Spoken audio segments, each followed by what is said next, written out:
ओम नमः शिवाय। संपूर्ण शिव पुराण कथाओं में आज की कथा है तारकासुर की वीरता।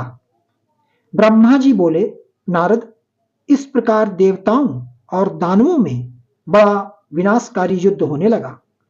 तारकासुर ने अपनी विशेष शक्ति चलाकर इंद्रदेव को घायल कर दिया। इसी प्रकार दानवों की सेना के वीर और बलवान राक्षसों ने देवताओं की सेना को बहुत नुकसान पहुंचाया। उन्होंने कई लोकपालों को युद्ध में हरा दिया और देवगणों को मार मार कर भगाने लगे। असुर सैनिकों को देवताओं पर हावी होते देखकर असुर खुशी में झूम उठे और भयंकर गर्जना करने लगे। तब देवताओं की ओर से लड़ रहे वीरभद्र क्रोधित होकर तारकासुर के निकट पहुंचे। असुरों ने वीरभद्र को चारों ओर से घेर लिया। उन्होंने परस्पर पाश, खंडक, फरसा आदि आयुधों का प्रयोग किया। देवता और असुर आपस में गुत्थम गुत्था होकर लड़ने लगे।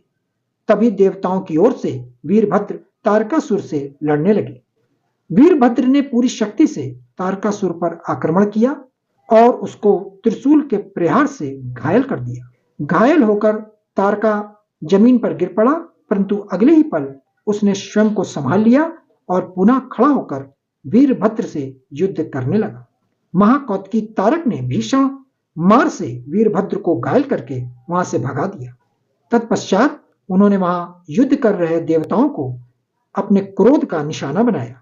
तारका देवताओं पर अपने बाणों की बरसात करने लगा। तारकासुर के इस अनायास बाणों की वर्षा से देवता भयभीत हो गए। तब स्वयं श्रीहरि विष्णु तारकासुर से लड़ने के लिए आगे आए। श्रीहरि ने गदा से तारकासुर पर जो ही प्रहार किया, उसने विषत्व बाण मारकर उसके दो टुकड़े कर दिए। तब क्रोधित होकर विष्णु ने सारंग धनुष उठाया और तारक को मारने के लिए बढ़े। तभी तारक ने प्रहार करके उन्हें गिरा दिया तो श्री विष्णु ने गुस्से से सुदर्शन चक्र चला दिया। नारद, तब मैंने कुमार कार्तिकेय के पास जाकर उनसे कहा कि मेरे दिए हुए वरदान के अनुसार तारकासुर का वध आपके श्री हाथों से ही होगा, इसलिए कोई भी देवता तारका का कुछ भी नहीं बिगाड़ सकता।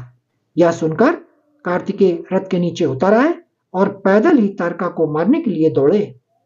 उनके हाथों में उनकी शक्ति थी, जो लपटों के समान चमकती हुई उल्का की तरह लग रही थी। 6 मुख वाले कुमार कार्तिकेय को देखकर तारकासुर बोला, देवताओं, क्या यही बालक है तुम्हारी वीर पराक्रमी कुमार, जो शत्रुओं को पल में विनाश कर देता है? यह कहकर तारकासुर जोर से हंसने लगा और बोला कि इस बालक के साथ तुम सभी को मार दूंगा। तुम इस बालक को मेरे हाथों हत्या करवाओगे। ऐसा बोलते हुए भयानक गर्जना करता हुआ वह कुमार कार्तिकेय की ओर पलटा और बोला कि हे बालक, ये मूर्ख देवता तो व्यर्थ में तुझे बलि का बकरा बनाना चाहते, पर मैं इतना कठोर नहीं हूं कि बिना किसी अपराध के एक मामूली बालक पर वार करूं। इसलिए जा, तू भाग जा, मैं तेरे प्राणों को छोड़ देता हूं। देवराज इंद्र और भगवान श्रीहरि विष्णु की निंदा करने से तारका द्वारा कमाया गया तपस्या का सारा पुण्य नष्ट हो गया। तभी इंद्र ने उस पर वज्र का प्रहार किया, जिससे वह धरती पर गिर पड़ा।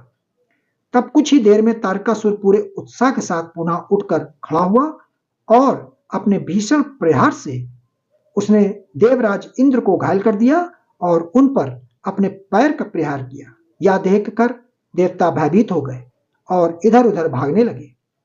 तभी श्रीहरि विष्णु ने इस स्थिति को संभालने के लिए तारकासुर पर अपना सुदर्शन चक्र चला दिया। चक्र ने तारकासुर को धराशायी कर दिया, परंतु तारकासुर इतनी आसानी से हार मानने वाला नहीं था। वह अपनी पूरी शक्ति के साथ पुनः उठकर खड़ा हो गया।